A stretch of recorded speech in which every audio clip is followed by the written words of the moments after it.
Hello दोस्तों, नमस्कार। तो आज के हम इस वीडियो में बात करेंगे सेमेस्टर 3 सिंगल फेज मोटर के बारे में। ठीक है, सिंगल फेज मोटर के बारे में जो नियमित क्वेश्चन बैंक से सभी प्रश्न लिए गए हैं।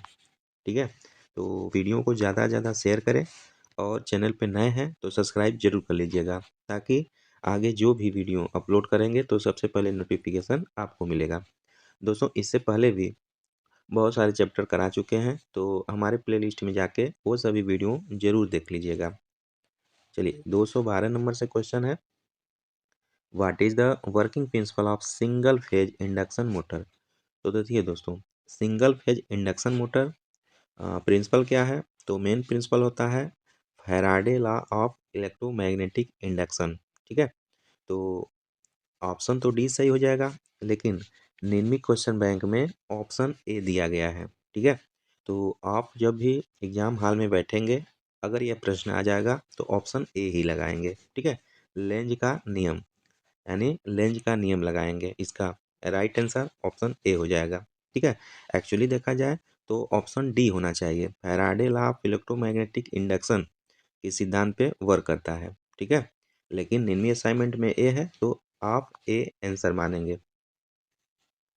प्रश्न दूसरा है, सिंगल फेज मोटर का क्या नाम है। दोस्तों, यह सिंगल फेज मोटर दिखाया गया है, इसका नाम पूछ रहा है क्या है। तो दोस्तों, यह आपका अस्थाई संधारित्र मोटर दिखाया गया है। ठीक है, परमानेंट कैपेसिटर मोटर दिखाया गया है, तो बहुत इंपॉर्टेंट है। परमानेंट कैपेसिटर मोटर, यह हमारे जो सेलिंग फैन होते हैं ये सब में यूज किया जाता है, परमानेंट कैपेसिटर मोटर ही। ठीक है, तो ऑप्शन ए बिल्कुल सही हो जाएगा। अगला प्रश्न है दोस्तों, स्प्लिट चरण मोटर का कार्य सिद्धांत क्या है, यानी what is the working principle of split phase motor. तो स्प्लिट फेज मोटर का कार्य सिद्धांत क्या है? तो देन इसका भी कार्य सिद्धांत पूछा है, तो इसका भी क्या हो जाएगा, लेंज ला ही ऑप्शन लगाएंगे। ठीक है, ऑप्शन ए सही हो जाएगा, लेंज ला। आगे है, एकल चरण मोटर किस प्रकार का निर्दिष्टित है। नीचे दिखाया गया है किस प्रकार का निर्दिष्टित है। तो दोस्तों, यह कौन सा है मोटर? देखिए, इसमें दो कैपेसिटर, एक स्टार्टिंग है एक रनिंग है। ठीक है, तो इस प्रकार के जो मोटर होते हैं सिंगल फेज, उसे बोलते हैं capacitor start, capacitor run motor. Capacitor start, capacitor run motor बोलते हैं। तो ऑप्शन देख लेते हैं, ऑप्शन डी आपका सही हो जाएगा, capacitor start capacitor run motor का सचित्र फिगर दिखाया गया है। ठीक है दोस्तों, दोस्तों ये जो सिंगल फेज मोटर होती है, इसमें दो वाइंडिंग का प्रयोग किया जाता है। ठीक है, एक होती है स्टार्टिंग वाइंडिंग, दूसरा होती है रनिंग वाइंडिंग। तो स्टार्टिंग वाइंडिंग स्टार्टिंग के समय प्रयोग की जाती है, देन उसके बाद हट जाती है। ठीक है, जब 75% स्पीड गेन कर लेता है तो हट जाती है ऑटोमेटिक। और जो रनिंग वाइंडिंग होती है वह परमानेंट जुड़ी रहती है। ठीक है, इसको आप याद रखेंगे। दोस्तों, स्टार्टिंग वाइंडिंग का जो रेजिस्टेंस होता है वह ज़्यादा होता है, और रनिंग वाइंडिंग का जो रेजिस्टेंस होता है वह कम होता है ना। इसको भी आप याद रखेंगे। तो यहाँ पे ऑप्शन जो फिगर में दिखाया गया कौन हो जाएगा, ऑप्शन डी बिल्कुल सही हो जाएगा। अगला प्रश्न है, एसी सिंगल फेज मोटर किस प्रकार के को कम्यूटेटर मोटर प्रकार के तरह वर्गीकृत किया जाता है। तो दोस्तों, जो रिपल्सन मोटर होती है, यानी प्रतिकर्षण मोटर होती है, प्रतिकर्षण मोटर को हम कम्यूटेटर मोटर के प्रकार की तरह प्रयोग किया करते हैं। ठीक है, तो यहाँ पे जो राइट आंसर हो जाएगा, ऑप्शन बी बिल्कुल सही हो जाएगा, जो प्रतिकर्षण मोटर होती है कम्यूटेटर प्रकार की मोटर की तरह वर्गीकृत किया जाता है। ठीक है, ऑप्शन बी बिल्कुल सही हो जाएगा। अगला प्रश्न है, सिंगल फेज इंडक्शन मोटर शुरू करने के लिए कौन सी विधि अपनाई जाती है। तो दोस्तों, जो सिंगल फेज इंडक्शन मोटर होती है, शुरू करने के लिए कौन सी विधि अपनाई जाती है। तो राइट आंसर ऑप्शन ए हो जाएगा, स्प्लिट फेज मोटर, यानी फेज विभाजन विधि प्रयोग की जाती है। ठीक है, जो आपका स्टार्टिंग वाइंडिंग और रनिंग वाइंडिंग होती है, उसके बीच में जो फेज एंगल होता है वह 90 डिग्री का होता है। इसको भी आप याद रखेंगे, यह क्वेश्चन आपसे पूछता है। ठीक है, तो फेज विभाजन विधि जो होती है वह सिंगल फेज इंडक्शन मोटर को शुरू करने के लिए अपनाई जाती है। तो राइट आंसर ऑप्शन ए सही हो जाएगा। प्रश्न अगला है, एसी सिंगल फेज मोटर का प्रकार क्या है? नीचे दिया गया है, इसका प्रकार पूछ रहा है, यह प्रकार क्या है? तो दोस्तों, यह जो प्रकार दिखाया गया है आपका, वह राइट आंसर क्या हो जाएगा?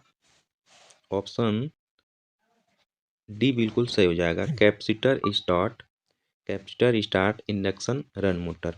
ठीक है, capacitor start induction run motor दिखाया गया है। तो राइट आंसर ऑप्शन डी बिल्कुल सही हो जाएगा। अगला प्रश्न है, सार्वभौमिक मोटर के अपकेंद्री स्विच गति नियंत्रण विधि में संधारित्र सी का उद्देश्य क्या है?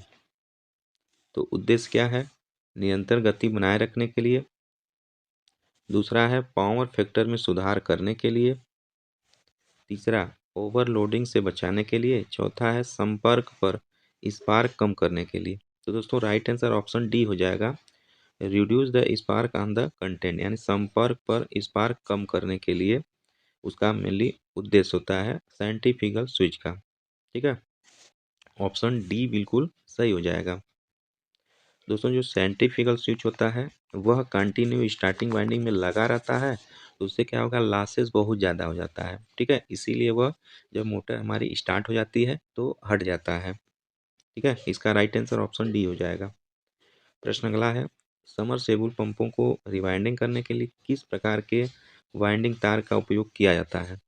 तो मेनली दोस्तों, इसमें पीवीसी कवर्ड कॉपर वायर का प्रयोग किया जाता है। राइट आंसर ऑप्शन ए बिल्कुल सही हो जाएगा। अगला प्रश्न है, किस प्रकार के एसी सिंगल फेज मोटर में कम स्टार्टिंग टार्क होता है? तो दोस्तों, किसमें होता है? Induction start induction run motor में, capacitor start induction run motor में, या capacitor start capacitor run motor में, या प्रतिरोध स्टार्ट इंडक्शन रन मोटर में।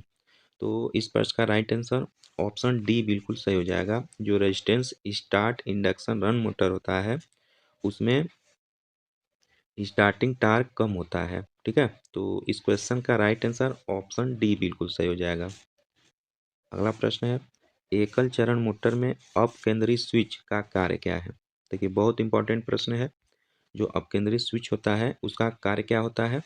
ब्रेक द स्टार्टिंग वाइंडिंग, यानी आरंभिक वाइंडिंग का विसंयोजित करना होता है। ठीक है, राइट आंसर ऑप्शन बी बिल्कुल सही हो जाएगा। अगला प्रश्न है, सार्वभौमिक मोटर का अनुप्रयोग कौन सा है? तो यह भी इम्पॉर्टेंट प्रश्न है। दोस्तों, बताना चाहेंगे इससे पहले, जो सिंगल फेज मोटर होती है तो उसके जितना भी प्रकार की मोटर होती है उसका जो उपयोग होता है उसका हम सेपरेट वीडियो एक बना दिए हैं। तो आप लोग नहीं देखे हैं तो प्लेलिस्ट में जाके जरूर देख लीजिएगा, या इस वीडियो के डिस्क्रिप्शन में लिंक डाल देंगे, वहाँ से आप जरूर देख लीजिएगा। ठीक है, देखिए, जो यूनिवर्सल मोटर होती है, यूनिवर्सल मोटर एसी व डीसी दोनों पे वर्क करती है। ठीक है, इसको याद रखेंगे। और इसका जो प्रयोग होता है वह बहुत ज़्यादा फूड मिक्सर में, जो भोजन मिक्सर होता है, जैसे हम मिक्सर नहीं, मिक्सर में जैसे चटनी या फिर जो भी अदर थिंग्स पीसना होता है उसमें पीस देते हैं, तो फूड मिक्सर में इसका बहुत प्रयोग करते हैं यूनिवर्सल मोटर का। तो राइट आंसर ऑप्शन बी हो जाएगा। प्रश्न अगला है, वाउंड रोटर के साथ कौन सी एकल कला मोटर फिट होती है? तो कौन सी होती है दोस्तों? जो रोटर मोटर होती है तो उसमें आपका प्रतिकर्षण रिपल्सन मोटर जो होती है वह फिट होती है। तो आपका राइट आंसर ऑप्शन ए बिल्कुल सही हो जाएगा। प्रश्न अगला है, प्रतिरोध के संबंध में एकल चरण इंडक्शन मोटर की रनिंग वाइंडिंग और स्टार्टिंग वाइंडिंग के बीच क्या संबंध होता है? तो दोस्तों, मेनली जो क्या संबंध होता है, देखिए, जो रजिस्टेंस बताया चुके हैं, रजिस्टेंस जो स्टार्टिंग वाइंडिंग में होता है वह ज़्यादा होता है। ठीक है, स्टार्टिंग वाइंडिंग में ज़्यादा होता है, और जो रनिंग वाइंडिंग होती है उसमें रेजिस्टेंस का मान कम होता है। ठीक है, कम होता है, हाई इंडक्टेंस का मान होता है इसमें। और स्टार्टिंग वाइंडिंग में रेजिस्टेंस का मान हाई होता है और लो इंडक्टेंस का मान होता है। ठीक है, तो इसको आप याद रखेंगे और इन दोनों के बीच 90 डिग्री एंगल का डिस्प्लेसमेंट होता है। तो यही पूछा है क्वेश्चन में कि प्रतिरोध के संबंध में एकल चरण इंडक्शन मोटर की रनिंग वाइंडिंग, तो रनिंग वाइंडिंग में क्या होगा, कम होगा, ठीक है, रेजिस्टेंस का मान कम होगा।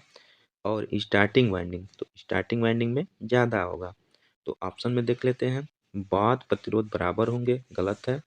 दूसरा, running winding will less, running winding कम होगा और वाइंडिंग अधिक, starting winding will be more. तो राइट आंसर क्या हो जाएगा, ऑप्शन बी बिल्कुल सही हो जाएगा। रनिंग वाइंडिंग क्या होगा, कम होगा रेजिस्टेंस, और स्टार्टिंग वाइंडिंग में ज़्यादा होगा रेजिस्टेंस, ठीक है, यही पूछा है। तो आपका राइट आंसर ऑप्शन बी बिल्कुल सही हो जाएगा। अगला प्रश्न है, आच्छादित पोल मोटर में एक्स के रूप में चिन्हित भाग का नाम क्या है।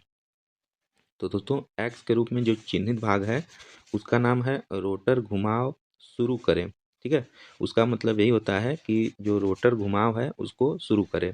तो राइट आंसर ऑप्शन सी सही हो जाएगा, ठीक है। प्रश्न अगला है, capacitor start induction run motor के रोटेशन की दिशा कैसे उल्टी जाती है। तो दोस्तों जो capacitor start induction run motor है उसकी जो घूर्णन की दिशा है कैसे उल्टी जाती है, तो मेनली जो by interchanging main winding terminal, जो मुख्य वाइंडिंग टर्मिनल को आपस में बदलने से उसकी रोटेशन की दिशा उलट जाती है। तो इस प्रश्न का राइट आंसर ऑप्शन सी बिल्कुल सही हो जाएगा। अगला प्रश्न है, किस एकल कला की मोटर में टेप फील्ड स्पीड कंट्रोल विधि कार्यरत होता है। किसमें होता है, तो यूनिवर्सल मीटर में होता है दोस्तों। जो यूनिवर्सल मोटर होता है उसमें टेप फील्ड स्पीड कंट्रोल विधि कार्यरत होता है। तो राइट आंसर ऑप्शन ए सही हो जाएगा। अगला प्रश्न है, खाद मिक्सर में किस प्रकार की एकल चरण मोटर का उपयोग किया जाता है। तो अभी बताए हैं इसका यूनिवर्सल मोटर का प्रयोग किया जाता है। आगे है, एकल चरण मोटर की स्टार्टिंग और रनिंग वाइंडिंग के बीच कोणीय विस्थापन कितना होता है।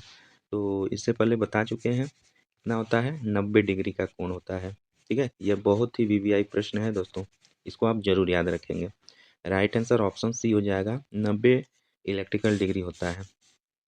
अगला प्रश्न है, ध्वनि रिकॉर्डिंग उपकरणों के लिए हिस्टैरिसीस मोटर उपयुक्त क्यों होता है। ठीक है, आकार में छोटा होता है, उच्च दक्षता होती है, शांत प्रचालन होता है, कम त्रुटि होती है। तो दोस्तों राइट आंसर ऑप्शन सी हो जाएगा, नॉइज ले ऑपरेशन होता है, इसलिए ध्वनि रिकॉर्डिंग में करते हैं। अगर नॉइज करेगा तो ध्वनि रिकॉर्ड ही नहीं होगा, पहले नॉइज रिकॉर्ड होगा। तो इसलिए जो हिस्टैरिसीस मोटर होती है तो इसमें टीथ या रोटर वगैरह नहीं होता है, इसलिए यह नॉइज ले ऑपरेशन इसका होता है, यानी शांत प्रचालन होता है, ठीक है।